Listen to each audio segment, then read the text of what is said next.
سال 1683 ایک عثمانی سپاہی زخمی حالت میں اٹلی کے گاؤں موئینا میں پناہ لیتا ہے اور وہاں پر رہنے والے لوگ اس سپاہی کی بھرپور مدد کرتے ہیں اور اسے علاج کے لیے اپنے پاس روک لیتے ہیں۔ اس عثمانی سپاہی کا بھرپور علاج کیا جاتا ہے اور انہی دنوں میں یہ سپاہی دیکھتا ہے کہ ان گاؤں والوں پر مقامی جاگیرداروں کی طرف سے ناجائز ٹیکس لگایا جاتا ہے اور اتنا زیادہ ٹیکس ادا کرنے کے باوجود بھی ان گاؤں والوں کے ساتھ ناروا سلوک رکھا جاتا ہے۔ یہ عثمانی سپاہی یہ سب چیزیں آبزرو کر رہا تھا اور وہ فیصلہ کرتا ہے کہ جو جنگی مہارتیں اس نے عثمانی فوج میں رہ کر سیکھی وہ سب چیزیں اب یہ ان گاؤں والوں کو سکھائے گا تاکہ یہ لوگ ان ظالم جاگیرداروں کے خلاف کھڑے ہو سکیں۔ اب اس پوائنٹ پر آپ کے ذہن میں بہت سے سوالات ہوں گے کہ عثمانی سپاہی ملٹری ٹریننگ دے رہا ہے، وہ بھی اٹلی کے گاؤں والوں کو، آخر کیسے؟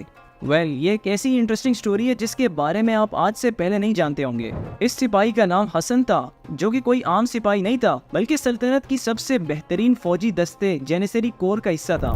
جینیسری کور میں شامل ہونے کا مطلب تھا کہ حسن نے انتہائی سخت ٹریننگ حاصل کی ہے اور اس نے اپنے آپ کو جنگی فنون میں ماہر کیا ہے۔ اس کے علاوہ جینیسری کور کے سپاہی سلطان کے ساتھ ایک اعلیٰ قسم کی وفاداری اور عقیدت کا عہد کرتے ہیں، لہٰذا یہ تربیت و وفاداری انہیں ایک اعلیٰ قسم کا جنگجو بناتی ہے جو کہ کسی بھی صورت حال میں اپنے فرض کو نبھانے کے لیے تیار رہتے ہیں۔ حسن کو عربی اور فارسی سمیت کئی مختلف یورپین زبانوں میں مہارت حاصل تھی اور اس کی یہ صلاحیت اسے دوسرے سپاہیوں سے مختلف بناتی تھی۔ اپنی اسی صلاحیت کی وجہ سے حسن انٹیلیجنس اور جاسوسی کے فرائض بھی سر انجام دیتا جس کا الٹیمیٹ فائدہ سلطنت کو ہوتا تھا۔ اسی کے ساتھ حسن مختلف ثقافتوں اور لوگوں کے ساتھ ایک پازیٹیو تعلق قائم کرنے میں بھی ماہر تھا، جو کہ سلطنت کے مفاد میں بہت اہمیت رکھتی تھی۔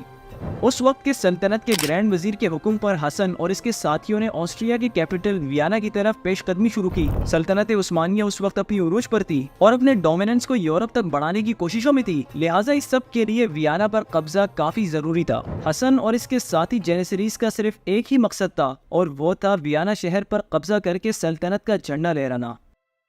عثمانی فوج نے ویانا کے قریب پہنچنے کے بعد شہر کو گھیرے میں لے کر محاصرے کی حکمت عملی اپنائی۔ فوج نے چاروں طرف سے شہر کا محاصرہ کر کے شہر کی دیواروں کو توپوں کی مدد سے نشانہ بنانا شروع کر دیا۔ جینیسری حسن، جو کہ ایک بہادر اور ماہر سپاہی تھے، وہ اس محاصرے کی فرنٹ لائن پر تھے اور یہ محاصرہ کئی ہفتوں تک جاری رہا، لیکن پھر 12 ستمبر کو اس محاصرے میں ایک بڑا موڑ دیکھنے کو ملا۔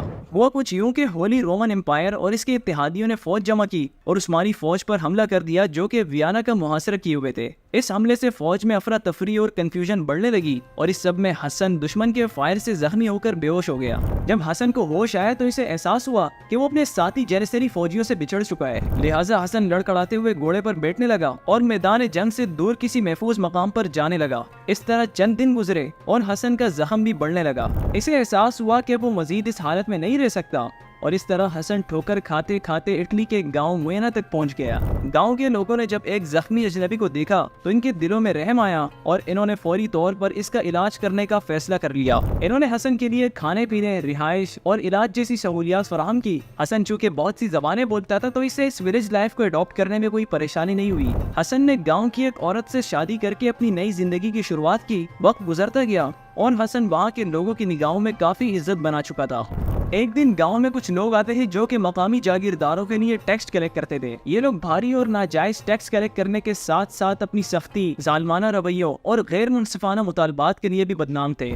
اس سب کی وجہ سے گاؤں کے لوگوں میں کافی زیادہ ٹینشن اور بے بسی کا ماحول چھا گیا تھا۔ جب حسن نے دیکھا کہ گاؤں کے لوگ ان ظالموں کے مطالبات کے آگے سر جھکا رہے ہیں تو اس نے فیصلہ کیا کہ اب اسے ان گاؤں والوں کے لیے کچھ کرنا چاہیے، لہٰذا اس نے گاؤں والوں کو مرکزی چوک میں جمع کیا اور ان سے کہا کہ وہ ظلم کے خلاف کھڑے ہوں۔ حسن کے یہ الفاظ سن کر گاؤں والوں نے فیصلہ کیا کہ اب واقعی میں اپنے دفاع کے لیے کھڑے ہونے کا وقت آ گیا ہے۔ ایک سابق جینیسری ہونے کے ناطے حسن نے ان لوگوں کو اپنے حقوق کے لیے کھڑے ہونے اور ان جاگیرداروں کے خلاف لڑنے کے لیے تربیت دینا شروع کر دی۔ حسن کی رہنمائی میں گاؤں والوں نے ٹیکس کلیکٹرز کے خلاف ایک منصوبہ بنایا۔ اگرچہ گاؤں والوں میں تھوڑی گھبراہٹ سی تھی لیکن وہ اب حملہ کرنے کے لیے تیار تھے۔ ان کے لیڈر حسن نے ان سے کہا کہ اب وقت آ گیا ہے کہ وہ ان لوگوں کے خلاف کھڑے ہوں جو کہ ان سے ضرورت سے زیادہ ٹیکس وصول کرتے ہیں۔ اس طرح حسن کی حوصلہ افزائی کی وجہ سے دیہاتی لڑنے کے لیے تیار ہو گئے تھے۔ اس رات حسن اور دیہاتیوں نے گھریلو ہتھیاروں اور اپنے ہوشیار منصوبوں کے ساتھ تیاری کی اور خاموشی سے اپنے موقع کا انتظار کرنے لگے۔ جیسے ہی انہوں نے دیکھا کہ ٹیکس کلیکٹرز آ رہے ہیں